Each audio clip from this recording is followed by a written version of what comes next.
Hello everyone, welcome to Sanmarga classes. ಹೆರಾನ್ನ ಸೂತ್ರ ಅಧ್ಯಾಯದ 12ನೇ ಪ್ರಶ್ನೆಯನ್ನ ಗಮನಿಸಿ. 30 ಸೆಂಟಿಮೀಟರ್ ಸುತ್ತಳತೆಯುಳ್ಳ ತ್ರಿಭುಜದ ಬಾಹುಗಳು 1:3:2 ಆಗ ತ್ರಿಭುಜದ ಅತಿ ಚಿಕ್ಕ ಬಾಹುವನ್ನ ಕಂಡುಹಿಡಿಯಿರಿ. ಓಕೆ, ಸೊ ಇಲ್ಲಿ ಬಾಹುಗಳ ಸುತ್ತಳತೆ ಏನಿದೆ 30 ಸೆಂಟಿಮೀಟರ್ ಇದೆ. ಅಂದ್ರೆ P = 30 ಸೆಂಟಿಮೀಟರ್. ಸೊ ಇಲ್ಲಿ ಬಾಹುಗಳ ಅನುಪಾತವನ್ನ ಕೊಟ್ಟಿದ್ದಾರೆ 1:3:2. ಹಾಗಾದ್ರೆ ಇಲ್ಲಿ 1x + 3x + 2x.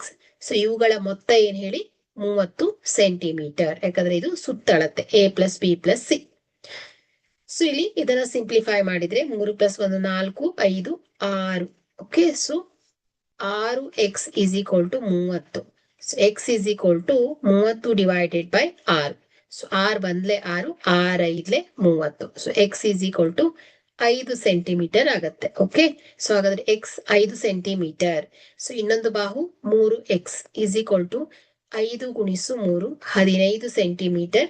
So 2x = 2 × 3 6 centimetre. So ಇಲ್ಲಿ ಅತ್ಯಂತ ಚಿಕ್ಕ ಬಾಹುವನ್ನ ಕೇಳಿದ್ದಾರೆ. ಸೊ ಹಾಗಾಗಿ ಅತ್ಯಂತ ಚಿಕ್ಕ ಬಾಹು ಏನು ಹೇಳಿ 5 ಸೆಂಟಿಮೀಟರ್ ಆಗಿದೆ. Okay, thank you.